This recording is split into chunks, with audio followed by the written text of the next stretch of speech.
bisimila hôtel Lafia la n'i ko hôtel Lafia wulikajɔw bolodalen don walasa aw bɛ se ka lafiya sɔrɔ cogo min na ani hakilisigi aw ka séjour la anw fɛ Mopti yan kɛrɛnkɛrɛnnenya Mopti Sevare ka kɛ ni kurantigɛtigɛ ye min ye hôtel Lafia Sevare ale ye wulikajɔw boloda ka se ka min ye awa fɛɛrɛ kɛrɛnkɛrɛnnen dɔw ta walasa aw bɛ se ka lafiya sɔrɔ cogo min na aw ka séjour la hôtel kɔnɔna na n'o ye ka panneau solaire installer min ye kurantigɛtigɛ o degun aw kana o ye séjour la l'hôtel yɛrɛ kɔnɔna na réservation ka kɛ kabi sisan min b'a to aw bɛ se k'aw ka séjour kɛ k'a sɔrɔ tɔɔrɔ tɛ aw kan degun tɛ aw kan hôtel Lafia. Hôtel Lafia ale filɛ nin Sevare bangetaba yanni ka se aéroport sirafara ma station laban i kiniboloya fan fɛ i bi jigin o carré fɛ mètre 200 bɔɲango hôtel Lafia ale cokolen bɛ i kiniboloya fan fɛ i bɛ se ka weleli kɛ nɛgɛjuru siraw fɛ 21 42 14 11 76 01 01 98 66 78 72 04 hôtel Lafia référence do.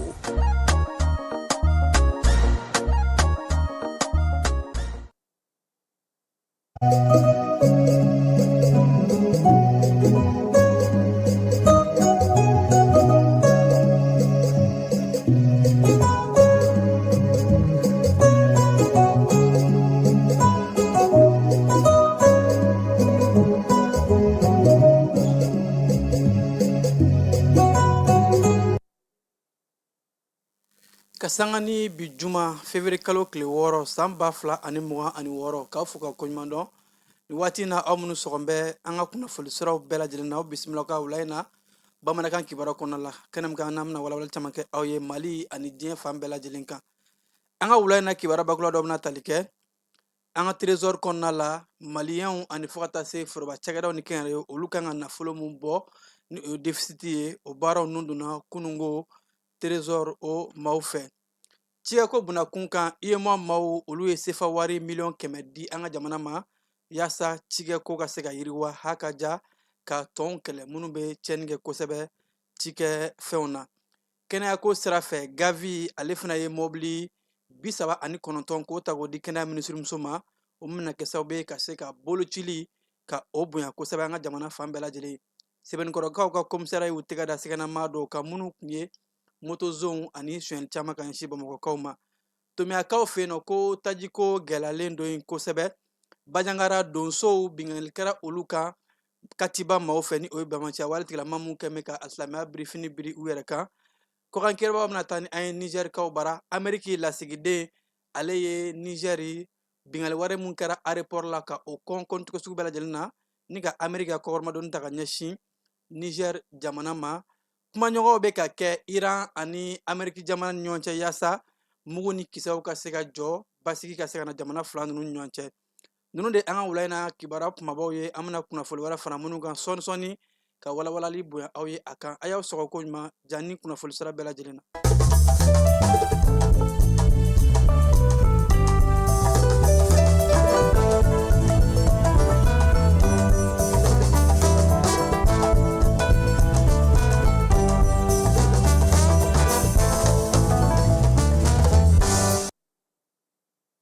an bɛ segin ka foli kɔrɔkɔrɔ k'a di aw ma aw minnu sɔgɔmɛ an na nin waati in na Falaye Keyita nin waati in na k'i yɛrɛ fo e min bɛ ka ja yira maaw la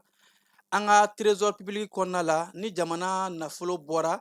nafolo mun bɛ yen nɔ ni o ye jamana bɛ mun ladon ani fo ka taa se jamana ka dunta majɛ mun bɛ k'a la ko déficit yaasa ka se ka o majɛw datugu an ka jamana cakɛlaw foroba cakɛlaw fara bangew ni kɛnyɛrɛyew kan olu de kan ka nafolow bɔ ka baaraw kɛ ni o ye ka se ka o wo in datugu kuma o kuma san o san émission bɛ sigi ni o de ye ka se ka wele bila kɛnyɛrɛye tigilamaw ani bangew ma o ka se ka na ni nafolo ye baara ka kɛ a kɔnɔ IEMOA jamanaw bɛɛ lajɛlen na yaasa an ka jamana nafolo ka se ka yuguba yakubaya jamana bɛ baara minnu kɛ o baaraw bɛɛ lajɛlen ka se ka sira tigɛ kunungo ɲina san ta san 2026 ta in o baaraw nun donna kɛnɛ mun tun bɛ an ka jamana sɔrɔkow ani an ka nafoloko minisiri bolo Aluseni Sanu ka fara trésor o directeur général ani UEMOA ka lasigiden o kɛnɛ kan kɛnɛ mun kan n'a yɛrɛ la k'a fɔ ko ɲina san kɔnɔ an ka jamana kan ka nafolo mun bɔ ni o ye kɛnyɛrɛye ani jamana foroba cakɛla dɔw ye ka fara ni o ye déficit ye k'o datugu o bɛ t'i jɔ sefa wari miliyari 1450 la an ka jamana sɔrɔko minisiri Aluseni Sanu ale ye dakuruɲɛ fila min fɔ kɛnɛ kan fala an bɛ te fan fɛ ka jɛngo lajɛ. Ani san o san an bɛ banku fara ɲɔgɔn kan ani société minnu ni olu b'an dɛmɛ an ka déficit financement na n'o ye INPS, CANAM, AGEFO a n'a ɲɔgɔnna caman. Donc san o san ni an ye budget kɛ i b'a ye k'a fɔ dépense minnu bɛ kɛ budget kɔnɔ ani an bɛ recette minnu sɔrɔ an bɛ wari minnu dépenser ani an bɛ wari minnu ladon ni douane ni impôt ni trésor b'u ladon i b'a ye différence bɛ k'u cɛ dépense wari dépenser ta ka ca ni wari don ta ye. Donc n'o kɛra an kan k'an jilaja différence min b'u cɛ ka an kan bɔ banku ma ani baaraɲɔgɔn tɔ ninnu ni minnu tɔgɔ fɔ sisan pour que u ka se ka n'an dɛmɛ pour que san kɔnɔ trésor bɛ baara min kɛ n'a bɛ fɔ a ma émission de titre donc u bɛ to ka u kan bɔ mɔgɔw ma an mago bɛ miliyari 80 nin kalo la an mago bɛ miliyari 50 nin kalo la pour que u ka se ka na an kɔkɔrɔma don an ka se ka baara kɛ o baara in ye jamanaw bɛɛ de taabolo cogoya ye parce que a bɛ fɔ min ma ko déficit budgétaire c'est-à-dire différence min bɛ recette ni dépense cɛ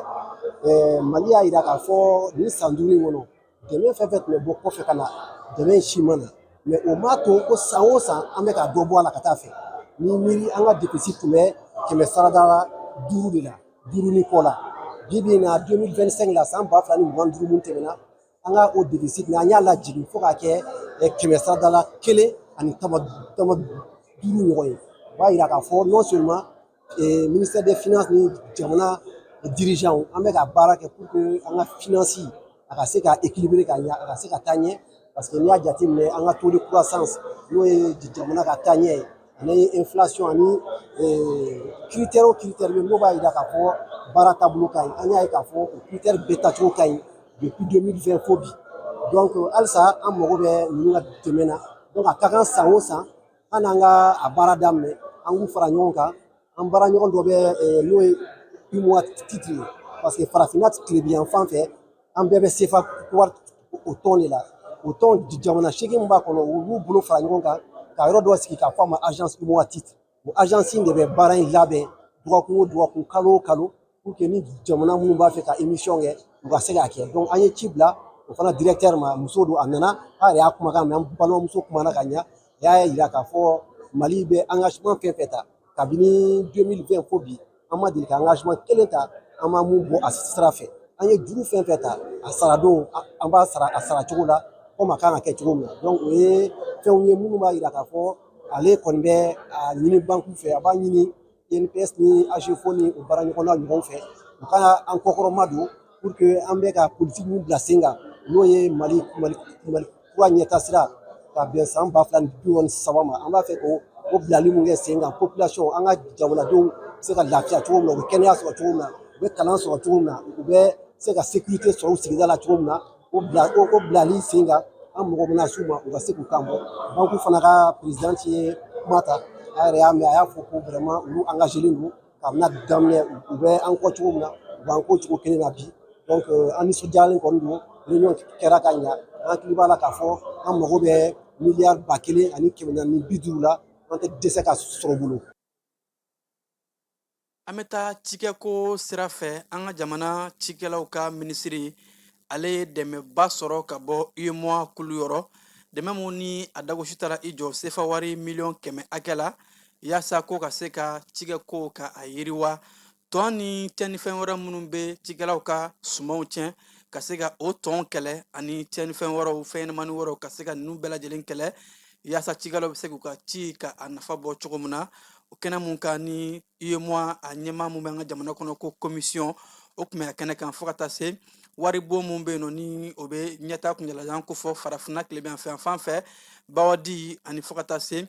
diɲɛ seginna ni Nations Unies kɔnɔna la kulu min ka ca o ɲɛsin bɛ baloko ani cikɛko ma faw ninnu bɛɛ lajɛlen ka lasigidenw tun bɛ nin kɛnɛ in kan a kɛra cikɛlaw ka minisiriso jabala la kunungo kɛnɛ mun ko ni a kɛra nisɔndiyakoba ye bawo UEMOA tɔgɔ la maa mun bɛ an ka jamana kɔnɔ ni o ye Robert Alexandre Vieira a y'a ka nisɔndiya yira bawo ko an ka jamana kuntigi Général d'armée Assimi Goïta a kɛn bɛ ka ci bila a ka baaraw ni kan kosɛbɛ bawo ko dunkafa de ye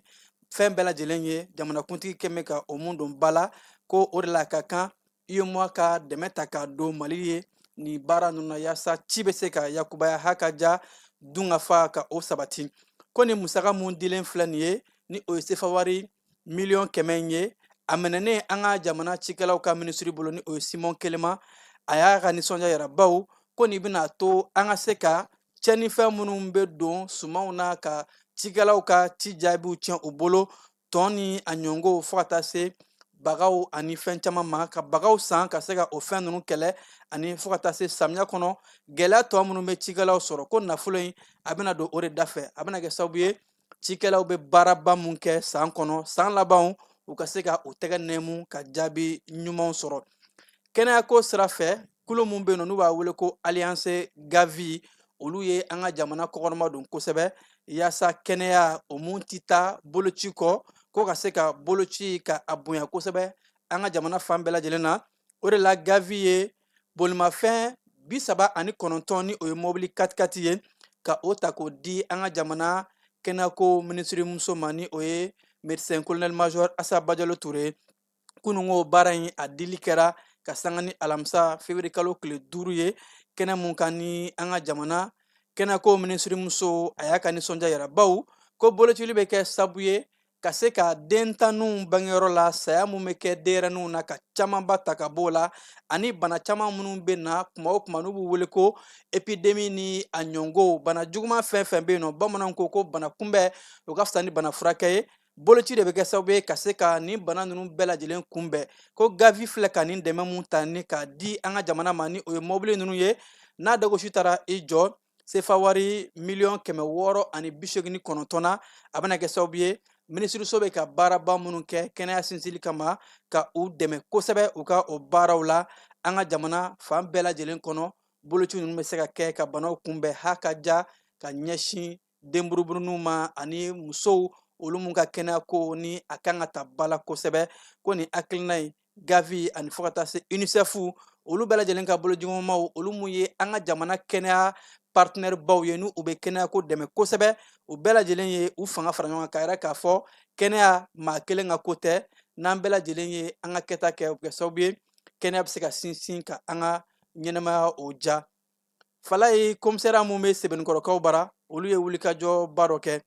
commissaire divineur Boubacar Sanogo ale n'a ka cɛbalenw yaasa ka se ka duguba kɔnɔnaw ka a lakana bandiba ni zonba kulo minnu bɛ yen n'u kɛn bɛ ka maaw sɛgɛn kosɛbɛ n'u kɛn bɛ ka kuluw labɛn u bɛ maaw bololafɛnw ka u daraki u la o wulikajɔw ninnu yaasa ka se ka o kunbɛn Boubacar Sanogo ni o ye commissaire ye Sɛbɛnnikɔrɔkaw bara ale n'a ka cɛbalenw u ye wulikajɔbaw kɛ kabi janvier kalo tile 29 fo an bɛ waati min na i ko bi kuma bɛɛ u bɛ larawiliw kɛ Sɛbɛnnikɔrɔ ni a dafɛlaw bɛɛ lajɛlen na o larawili de taara jaabi ɲuman bɔ baw k'u taara u tɛgɛ da réseau dɔ kan minnu ni u kun ka baara ye ka se ka maaw ka motow ka a daraki u la moto darakili kɔfɛ maa b'u bolo minnu bɛ moto piyɛsi bɛɛ lajɛlen bɔ a la dɔɔni dɔɔni ka moto yɛrɛ kɛ dɔmalafili ye a tigi ma ka se ka taa piyɛsi ninnu fɛnɛ ka u yɛlɛma ka u feere brigade de recherche min bɛ Sɛbɛnnikɔrɔkaw bara u kɛlen ka larawili kɛ ni maa kofɔlɔ ninnu fɛ yen nɔ u taara u tɛgɛ ɲɛsin fɛn caman ma ni o de ye u b'u ka baaraw kɛ ni fɛn minnu ye siganama minnu minɛlen filɛ nin ye ni o bɛ taa maa 6 ɲɔngo hakɛ la maa 4 siganama minnu minɛna ko u sisanga b'a daminɛ san 30 la ka taa bila san 35 la wa ko moto piyɛsi bɔlanw matériel ninnu camanba de taara sɔrɔ u bolo k'o de b'a yira k'a fɔ réseau de kun labɛn bɛ maa ninnu bolo kosɛbɛ maa ninnu yɛrɛ lasagora kiiritigilamaw ka bolo kan ka se ka u ye wale min kɛ ka t'u jɔ u ɲɛkɔrɔ nka ko halisa nin waati in na larawiliw bɛ ka kɛ ka sɛgɛsɛgɛli bonya kosɛbɛ yaasa ka se ka réseau tɔ k'a ci o ni maa minnu bɛ baara kɛ ɲɔgɔn fɛ ka olu sɛgɛsɛgɛ k'a lajɛ nin n'a réseau ɲɔngo ninnu a ka se ka ci bamakɔkaw hakaja Sɛbɛnnikɔrɔ a n'a lamini maaw bɛɛ ka se ka lafiya ka munumunu salo kɛ ka sɔrɔ u ma siran maa ŋaniya jugu ninnu ni o ye zonba kule ni bandiw olu ka tiɲɛniw ɲɛ an bɛ taa an ka marabolo kɔnɔna kibaruya kɔnɔna la bajangarakaw bara donso minnu bɛ yen nɔ ni olu tun bɛ kɛndiya ko bingannikɛlaw taara bin u kan kibaruya yɛrɛ k'a fɔ bɛnbaliya waleɲuman kɛwale tigilama minnu bɛ yen n'u b'u wele ko Katibari Masina ko olu de ye ja dɔw bɔ k'a fɔ k'olu nɔ ye nin wale in ye ko in kɛra février kalo tile 4 san 2026 ye k'u ye bingani in kɛ siɲɛ 2 de. Dugukila fɛ 5h du matin u taara bin donsow ka daga kan Bajangara mara kɔnɔna la, ko o fɛnɛ kɔnɔna la tuguni tilegan fɛ 13h kuma ninnu u tila ka segin ka na tuguni ka n'u ka baaraw dabɔ. Kibaruya minnu ni a bɔra sigida denw yɔrɔ, u y'a yɛrɛ k'a fɔ ko donso ninnu maa 10 ani kɔ caman u ye gɛlɛya ta k'a lase olu ma, joginniw ani maa caman bɔnna ani na ka sanga ni ninnu ka nin bingani wale in ye. Kumaɲɔgɔnw sen fɛ Kidali ni Menaka kɔnɔ, kalanfa minnu tun bɛ yen nɔ ni olu tun ye kalanyɔrɔw bila waati kɔnɔ, ni wele kun bilala u ma k'a fɔ k'u ka taa kalan kɛ, ko nɔn tɛ u ka musaka bɛ tigɛ. Ka sanga ni u ka musaka kun tigɛra, kalankaw faw ka lafasali jɛkulu olu ni jamana ɲɛmaaw u ye kumaɲɔgɔnw kɛ yaasa gɛrɛntɛ minnu tun bɛ yen nɔ ni kalanfaw kun y'a ɲini k'u bɛ kalan bila, a yirala k'a fɔ kumaɲɔgɔnw kɔfɛ ko bɛnkan sɔrɔla musaka minnu ni a kun bɛ yen nɔ n'a kun gulon bɛ k'u ka musakaw bɛna ta k'a d'u ma, Menaka ani Kidali marabolo kalanfa minnu bɛ yen. Ka tila ka kangarida gɛlɛn da u ye k'a fɔ ni musakaw dira u ma, lapasali jɛkulu min bɛ k'u lapasa n'o y'u ka sɛndikaw ye, a ka f'u ye k'a bɔgɔra dɔn kalanfa minnu ka kalanso bɛ Kidali mara ni Menaka kɔnɔ waati kelen man ka tɛmɛ u ka kalan kumaw la, baw u bɛ nafolo ni sara ta u ka se ka kalan de kɛ, u ka t'u ka kalanso kɔnɔ a waatiw la. N'o kɛra u ka kalan musakaw bɛ di u ma, ko mun kɔni tɛmɛna ka ban bɛnkanw kɔnɔ musakaw bɛna di u ma. Kulukorokaw b'a yirala k'a fɔ san 2026 in ko kɔɲɔ cayara kosɛbɛ. Kɔɲɔ 297 o de kɛra 2025 in kɔnɔna la, bawo ko 2020 o ta kun ye kɔɲɔ 209 ye. Ni waati in na ko ka sanga ni an bɛ sunkalo makɔnɔ kumaw la ani fo ka taa se yanni sunkalo yɛrɛ cɛ san daminɛw la, ko kɔɲɔ in a yakubara kosɛbɛ. Kulukorokaw ka mairie u y'a yɛrɛ k'a fɔ 2026 ani fo ka taa se 25 kɔnɔna la u ye mariage hakɛ mun sɔrɔ ko a cayara kosɛbɛ.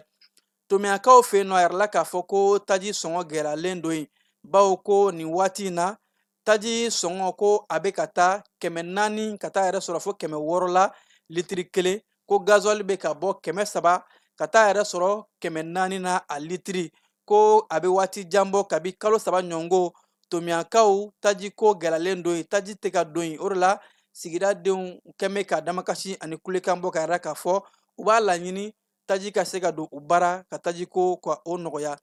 Yorosokaw bara miyankaw olu ka kuloni yɛlɛ kɛnɛ min bɛ sigi ko Mamala a tako 4 na, o baaraw daminɛna kunungo alamisa février kalo tile 5. Yorosokaw ka nin kɛnɛ in bɛ kɛ kɛnɛba ye, kɛnɛ mun ka ni san Kucala, Segu nin bɛɛ lajɛlen miyankaw bɛ ɲɔgɔn sɔrɔ a kuloni yɛlɛ kɛnɛ kan. Ɲinan san ta a yirala k'a fɔ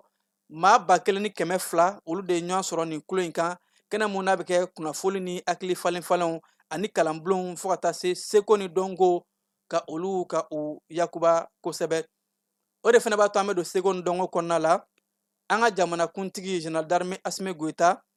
a ye san 2027 ani san 2027 ka bɔ san 2026 la ka taa 7 la k'o kɛ kalan ani seko ni dɔnko san ye. Ka sanga ni kunungo alamisa février kalo tile 26 an ka jamanakuntigi ale tun bɛ ka folikan ka o mɛn ka bɔ gouvernement ni o ye fangabulon maaw yɔrɔ ka ɲɛsin jamanakuntigi ma. O kɛnɛ de kan jamana ɲɛmaa yɛrɛ k'a fɔ ko u ye hakilina minnu ta ni hakilina minnu b'u bolo ni o ye Mali kura ɲɛtaa sira ka bɛn san 2063 ma. O hakilina in labaarali kɔnɔ k'u ye tɔn min sigi kosɛbɛ kalan ani seko ni dɔnko kan, bawo ko an ka seko ni dɔnko o de b'an ka yɛrɛtigiya kofɔ ani ka kalan fana fara o kan. O bɛ kɛ sababu ye sifinnakaw bɛ se ka kologiriya dɔnniyaw la, dɔnniya mun ni o ye an ka laadalakɔrɔw ye ani fo ka taa se diɲɛ kalanw ka o fara ɲɔgɔn kan. Nin kɛnɛ in kan an ka jamana premier ministre général division Abdoulaye Maiga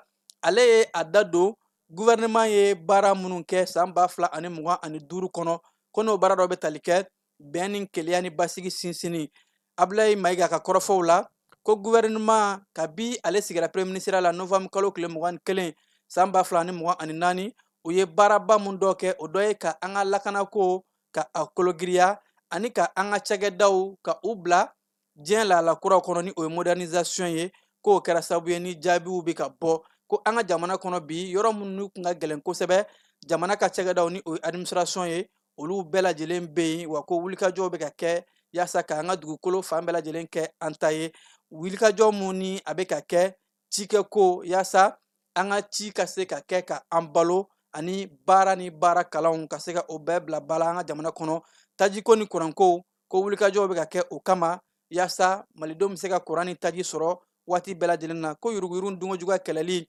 Abdoulaye Mayiga ka kɔrɔfɔw la ko wulikajɔw bɛ ka kɛ o bɛɛ lajɛlen kan wa ko kalan ka an ka kalan kologiriya o siratigɛ de la ko tɔn min bɛ ka sigi kosɛbɛ formation professionnelle ni o ye kɛnyɛrɛye kalanw ko o mun ye kɛ sababu ye ka baarako k'a nɔgɔya kosɛbɛ bawo bɛɛ lajɛlen tɛ se ka don forobacaw kɔnɔ ni maa caman ye a ka cɛkɛdaw dayɛlɛ o bɛ kɛ sababu ye ka entreprisew caya ka baarako ka a nɔgɔya ko san 2026 san 2027 a kɛlen kalan ani seko ni dɔnko san ye a ma kɛ gansan bawo ko an tabiyaw ani an ka kalanw ninnu bɛ kɛ sababu ye ka se ka ani diɲɛ kalan ka sɔgɔ ɲɔgɔn na an ka jamana seko ni dɔnko minisiri Mamu Dafe ale bɛ taama la nin waati in na Cadikaw bara yaasa kɛnɛ mun kan ka sigi ni o ye seko ni dɔnko kɛnɛba ye ka a daminɛ février kalo tile 7 ka taa bila a tile 13 la kɛnɛ mun ni o bɛ tali kɛ cɛɲɛnka jamanaw ka seko ni dɔnko ka olu kalan ka sɔgɔ ɲɔgɔn na o siratigɛ de la an ka jamana seko ni dɔnko ale taara premier ministre ka o nɔnɔbila ni o général division Abdoulaye Mayiga ye Mamu Dafe a selen Cadikaw bara a bisimila ko ɲuman kɛra Cadikaw ka kunnafoniko ni sɔrɔ bosodaw minisiri fɛ ni o bɛ tali kɛ Dr Bukar Mikel kɛnɛ mun kan ni jamana filaw y'a jira k'a fɔ a ka kan an ka jɛ an ka fara fanga ɲɔgɔn kan bawo ko seko ni dɔnko o mun ye an ka bugunatigɛ sɛbɛnfura fɔlɔ ye bɛɛ lajɛlen kan ka seko ni dɔnko de don ba la ni o kɛra ɲɛtaa siraw ani fo ka taa se an bɛ se ka kalan ka sɔgɔ ɲɔgɔn na cogo min na ni an tabiyaw ani an danbew ye halisa an bɛ to seko ni dɔnko kɔnɔna la segukaw bara kɛnɛ dɔ bilala sen kan ko yaasa ka se ka an ka seko ni dɔnko k'o kɛ an ka yɛrɛtigiya o siraba ye n'u b'a wele ko collecte sur la renaissance culturelle et la souveraineté o kɛnɛba mun ni a baaraw bɛ sen na ka sanga ni kunungo ye Keba Jalo ale taara Jani tɔgɔ la yaasa kɛnɛ in dayɛlɛli mun ni a kɛra kɛnɛ belebeleba ye bawo segukaw ka kin mun bɛ yen ni o ye Sebugu ye o maire fo ka taa se Segu kɔrɛ ni o ye seko ni dɔnko soba ye a bɛɛ lajɛlen tun bɛ kɛnɛ mun kan kɛnɛ mun na ni an ka jamana seko ni dɔnko minisiri ale kun nɔnabilalen don Alamatu Daɲogo fɛ ko kɛnɛ mun kan ni an ka jamana fo ka taa se an dafɛ jamanaw ma ni o dɔ bɛ tali kɛ Burkina Faso Egypte Senegal ninnu bɛɛ lajɛlen bɛ taa ɲɔgɔn kuma ɲɔgɔn kɛ ka se ka seko ni dɔnko o kɛ yɛrɛtigiya souveraineté o jɔsenba ye an bɛ taa segukaw bara Keba Jalo a ye mun fara ɲɔgɔn kan fala an bɛ taa fan fɛ ka jɛngo lajɛ écologue ye jama lajɛrɛ ye minnu bɛ an ka laadalakow labato ni ka an ka danbew latanga sango an yɛrɛw ka adamadenya bɛ se ka sabati cogo min o centre kɔrɛ ye écologue dayɛlɛ ko mɔgɔw ka n'o la mɔgɔw bɔra yɔrɔ caman Mali fan caman ka bɔ Afrique fan caman donc ka na nin écologue in na donc o diyara ne ye o bɛnna ne ma écologue in kun wɛrɛ t'a la an bɛ se ka an yɛrɛw ka fanga sinsin an ka jamanaw kɔnɔ ni an ka laadalako ye cogo min na ka segin an danbe ma donc bi ta in y'o de ye donc a dɔnbagabaw minnu b'an ka laadalako dɔn olu bɛ kɛnɛ kan olu de bɛna fɛn fɔ denmisɛnw ye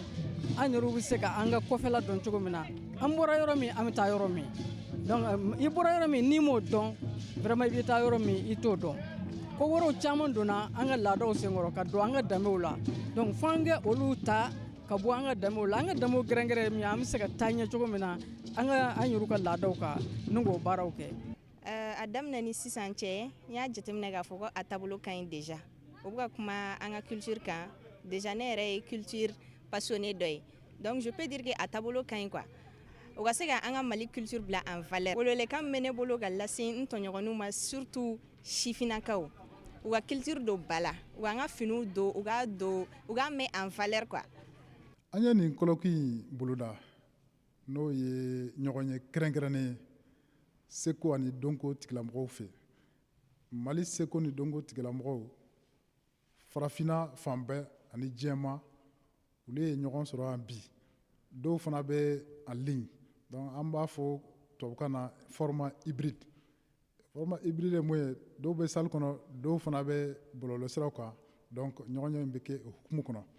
ɲinan Institut Corée des Arts et Métiers n'o ye ICAM ye, o ni an ka groupe Corée Art et Culture GCAC olu ka bolo di ɲɔgɔnma kɔnɔna la colloque in bɛ ka kɛ. Wa colloque in an y'a thème kɛ renaissance culturelle et souveraineté. Bari bi bi in na an bɛ yɛlɛma hɔrɔnya kɔnɔna de la. Jamana ɲɛmɔgɔw maliyɛnw bɛɛ lajɛlen bɛnn'a ma k'a fɔ ɲɛtaa tɛ sabati fewu n'an ma kɛ an yɛrɛ n'an m'an ka yɛlɛma hɔrɔnya ta. Donc an ye thème ta an ko renaissance culturelle et souveraineté. O yɛlɛma hɔrɔnya in o bɛ sinsin mun kan an ka seko an'an ka dɔnko, an ka tabiyaw, an ka valeurs. Donc tile fila kɔnɔna la panélistes conférenciers olu ye ɲɔgɔn sɔrɔ Segu yan ni population ani jamana fitinɛ yelen fɛn fɛn a b'a dɔn u bɛ ɲɔgɔn sɔrɔ Segu yan walasa ka kuma nin thème in kan. O kɔnɔna la sa tile fila kɔfɛ u bɛna résolution ta recommandation, donc n'o ye kuntilennaw mun b'a to Mali a bɛ se ka dɛmɛ, a bɛ se ka taa ɲɛ n'a ka seko ni dɔnko ye cogo min na. Le 5 février, président ka jabili gouvernement ka foli la, a ko k'u ka année de la culture min kun kɛra 2025 ko année de la culture k'u ka o kurakuraya ka a sama ka taa année 2026-2027 kɔnɔ. Mais yani o kun ka kɛ baara dɔ de kun bolo dara 2025 san kunturu bɛɛ de tara k'a di année de la seko ni dɔnko ma. Ko seko ni dɔnko jɔyɔrɔ ye mun ye adamadenya maliden kura dilanni na ko k'o kɛ k'o yira. Donc ka seko ni dɔnko kɛ comme le pilier central a tuloma cɛmancɛla tuloma kɔni y'a dɔn n'i ye ga ninnu ta sisan min bɛ cɛmancɛla kosɛbɛ o jɔyɔrɔ ka bon ni tɔ ninnu ye, mais o bɛɛ bɛ ɲɔgɔn dafa. Donc ne bolo nin hakilina sugu ninnu bɛ na ni o de ye. N'i ye thème yɛrɛ ta n'a bɛ f'a ma ko renaissance culturelle et souveraineté, jɔyɔrɔba bɛ hakili jagabɔ min bɛna k'a la, jɔyɔrɔba de bɛna k'a la. O kɔrɔ tɛ n'a fɔra renaissance ko ka segin kɔrɔlen ma, mais on est obligé ka segin kɔrɔlen ma parce que ni kura tɛ yen i bɛ segin kɔrɔlen ma, mais kɔrɔlen min bɛ yen ni a bɛ adamadenya n'a b'a sinsin ni a jɔyɔrɔ ka bon an ka sini ɲɛsigi la. Il s'agit de ça. An ka kɔkan kibaru n'an bila ka taa Niger kaw bara. Ameriki lasigidenso min bɛ Niger jamana kɔnɔ olu ye bingani wale mun ni a dara Niger kaw ka pankulu jigiyɔrɔ Jori Amani kan ka bɔ janvier kalo tile 28 ka dugujɛ a tile 29 su la ani a dafɛyɔrɔw. Ameriki lasigidenso ye ni bingani wale in ka kɔnkɔncogo sugu bɛɛ lajɛlen na ni ka yɛrɛ k'a fɔ ko u bɛ wele bila kiiritigilamaw fɛ u ka se ka wulikajɔw bɛɛ lajɛlen kɛ yaasa maa mun nɔ bɛ nin ko in na kɛnɛma walima kɔkan duguma walima bangene ka se ka u bɛɛ lajɛlen jɔ bɔgɔ jeninen kan u k'u jɔ nin wale in kunkɔrɔ. Lasigidenso yɛrɛ k'a fɔ ko u bɛ maa minnu ni olu tanyana ka tasibila kɛ ka ɲɛsin u ka denbaw ma ni ka tila ka u ka kɔkɔrɔmadonni ka o yira Niger jamana na ko boloɲɔgɔnmaw bɛ ka kɛ yaasa Niger ni Ameriki ka se ka cɛkɛɲɔgɔn caman kɛ ɲɔgɔn fɛ. Senegali jamana kɔnɔna la supporteri 18 mun ni olu lasagolen bɛ Maroc jamana kɔnɔ bawo finali kɛnɛ kan ni yɔrɔ ɲagaminen arala k'a fɔ ni supporteri ninnu ko u ye jalaki mun bi u kan k'u y'u ɲɛsin finitigilakaw ma ani k'u ɲɛsin maa wɔɔrɔw ma ka damatɛmɛ walew kɛ ka sanga ni bi jumadɔnya ye u tun kan ka taa u jɔ kiiritigilamaw ɲɛkɔrɔ nka ni maa 18 ninnu ni o ye senegalikadenw ye u ka sɔnalidɔbagaw ni u ka avocat olu ka kɔrɔfɔw la k'u kɛmɛ ka u ban dumuni na grève de la faim bawo ko kabi janvier kalo tile 18 olu lasagolen do wa u y'u ɲininka kan mun na o de ye nanzarakan ye olu dun t'o mɛn nanzarakan ani arabukan ko olu bɛ wɔlɔfɔkanw de mɛn ko olu fɛ nin ye damatɛmɛ wale dan de bawo olu yɛrɛ kun t'a dɔn u jalakilen don ko mun na u taalen don u lasago k'a sɔrɔ u jalaki kun yɛrɛ ma fɔ u ye bawo k'a fɔra kan mun na olu tɛ o mɛn o siratigɛ de la k'u kɛn bɛ ka u ban dumuni na yaasa kiiri ka se ka tigɛ ka se ka nin ko in ka a lasa Nigeria jamana kɔnɔna la sifinaka ma 89 olu ye kanabila sɔrɔ ni o ye kerecɛn dinɛ sifinakaw ye minnu ni u k'u minɛnen don binganikɛlaw fɛ. A yɛrɛ k'a fɔ Nigeria jamana kɔnɔ sifinaka minɛli cogo jugu ninnu kuma bɛɛ a bɛ deli ka kɛ bandibaw ani bamaciya waleɲuman kɛlɛ tigilamaw fɛ ni u bɛ a caman minɛ ka sɔrɔ ka nafolo de ɲini aransɔn ko yaasa olu bɛ se ka sifinaka ninnu bila. Nka ka sanga ni nin waati in ye ko u kun ye sifinaka 183 ka olu minɛ. U ka minɛli la maa 11 kun sera ka boli nka maa 89 ninnu ka sanga ni wulikajɔw ye olu sera ka kanabila sɔrɔ. Kɔrɔfɔ in a dayɛlɛmayara Uba se min fɛ ni ale ye u y'u minɛ sigida mun na o ɲɛma. A ka kɔrɔfɔw la yɛrɛ k'a fɔ ko a bɛ jamana ɲɛma Bola Ahmed Tinubu fo bawo ko a ye wulikajɔ mun kɛ ani fintigilakaw yaasa ka se ka sifinaka ninnu labila k'a fanga bonyana. Nka u labilala cogo di o m'u da don o la ka ɲɛfɔli kɛ o kan. Pakistan jamana kɔnɔna la mugujugu dɔ kɛra sababu ye ka maa 10 ɲɔgɔn bɔnɛ a nin na n'u b'a fɔ ko attentat suicide. O mugujugu in u taara bila juma misiri dɔ kɔnɔna la Islamabad ka sanga ni bi juma février kalo tile 6 ye. Mugujugu minnu ni u b'a don u yɛrɛ la walima k'a don fɛn dɔ la ka fili jama cɛma n'a bɛ wele ko attentat. A yɛrɛ la k'a fɔ ko nin mugujugu n'a ɲɔngo kuma ni kuma a bɛ deli ka kɛ Pakistan jamana kɔnɔ. Nka ka sanga ni bi jumadon in ye a maaw ye a mugujugu don u yɛrɛ la ko ka taa a fili jama la. Kibaruya dɔ yɛrɛ k'a fɔ maa mun bɔnna a nin na a bɛ se ka taa yɛrɛ sɔrɔ fo maa 30 la bawo ko maa 100 ani maa 30 fɛnɛ olu sɛbɛkɔrɔ joginna. Kibaruya mun n'a bɔra polisilakaw yɔrɔ y'a yɛrɛ k'a fɔ ka maaw faralen to ɲɔgɔn kan maa ninnu nana dɔrɔn n'u ma se ka bugunatigɛ ka n'u ka nin wale cɛjugu in k'a ɲɛsin dinɛ batolaw ma k'u t'u ka bato sira fɛ. Irisi jamana kɔnɔna la yɛrɛ la k'a fɔ ko Irisilakaw ka fintigilaka ɲɛmaa dɔ ale ye mugu taara ci a la fo a ka lasigidenso ni o y'a ka résidence o kɔnɔna ye. A kɛra Irisikaw ka kɔrɔn fan fɛ ka sanga ni bi juma février kalo tile 5 in ye. Kɔrɔfɔ in a dayɛlɛmayara Irisikaw ka kumalasela ni u y'u ka ɲɛmaayaso kumalasela ye ko nin wale in ka taa fo u ka fintigilaka ɲɛmaa in ka marifa ci a la olu ye sɛgɛsɛgɛliw dayɛlɛ. Nka kabi sɛgɛsɛgɛliw ma ban Irisi kɛn bɛ ka jalaki bin Ukraine jamana de kan bawo ko nin ye Ukraine ka bamaciya wale nɔ de ko acte terroriste. Expert minnu bɛ ani ɲininikɛla ni sɛgɛsɛgɛlikɛlaw k'u ye fɛlɛw bɛɛ lajɛlen bila sen kan yaasa ka se ka nin ko in ka a lajɛ k'a sɛgɛsɛgɛ maa minnu nɔ mana ye nin wale in na ka se ka a kow ka a bugunatigɛ. Amɛriki jamana kɔnɔna la a yɛrɛ la k'a fɔ ko Iran Uruf ni ale kun ye a ɲini ko ka dankari kɛ jamana ɲɛmaa Donald Trump ale nin na a kun lasagolen don kabi septembre kalo tile 15 san 2024 ni maa kofɔlen in ni service de renseignement maaw olu de sɛgɛsɛgɛli kɛ ka taa tɛgɛ da a kan. A ka kiri kɛra kaso mun dara ni maa kofɔlen kun ko si mun bɛ kaso bawo wale in a kɛra Floride kɔnɔna la yɔrɔ mun na ni Donald Trump kun bɛ yen. Kiiritigilamaw yɛrɛ k'a fɔ maa kofɔlen kun bɛ ka wulikajɔw ni fɛn bɛɛ lajɛlen bila sen kan yaasa ka se ka gɛrɛ jamana ɲɛma Donald Trump la ka dankari kɛ a nin na. Nka ko fintigilakaw ani surveillance ni lakɔlɔsikɛlaw olu sera ka maa in ka a kunbɛn. A ka kiiri de ye si mun bɛ kaso perpétuité ka o da kun. Nin n'a ɲɔgɔn walew ko a bɛ deli ka kɛ bawo ko n'a y'a hakili jigin juillet kalo tile 13 san 2024 na ka Donald Trump to Butler ni o ye Pennsylvanie ye yɛrɛmankutu baaraw la maa dɔ kun ye mugu ci a la ni o ye sifinaka san 20 ye. Ale fɛnɛ kun sera ka minɛ service secret maaw fɛ.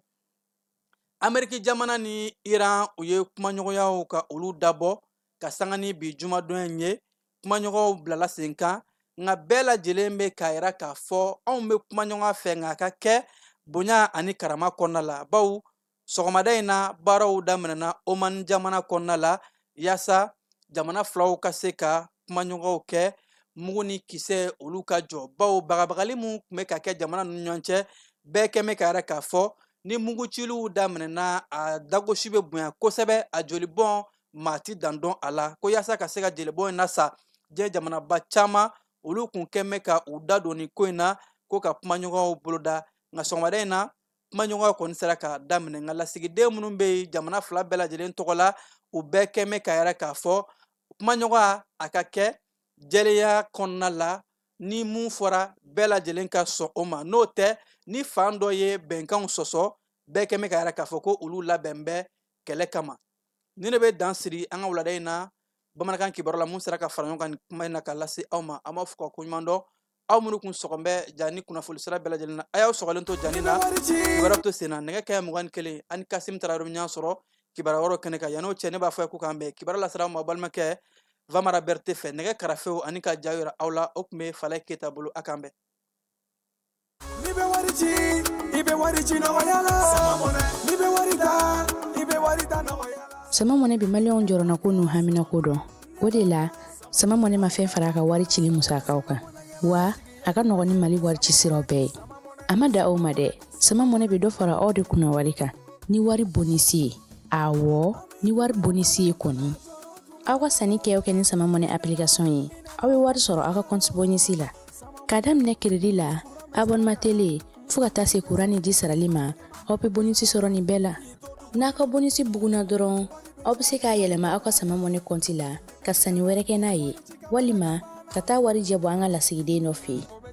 aw ye mɔnɛ bɔ aw yɛrɛ la a k'a si filɛ sisan ni sama mɔnɛ application téléchargeli ye Play Store walima App Store kan ka sɔrɔ k'aw tɔgɔ sɛbɛn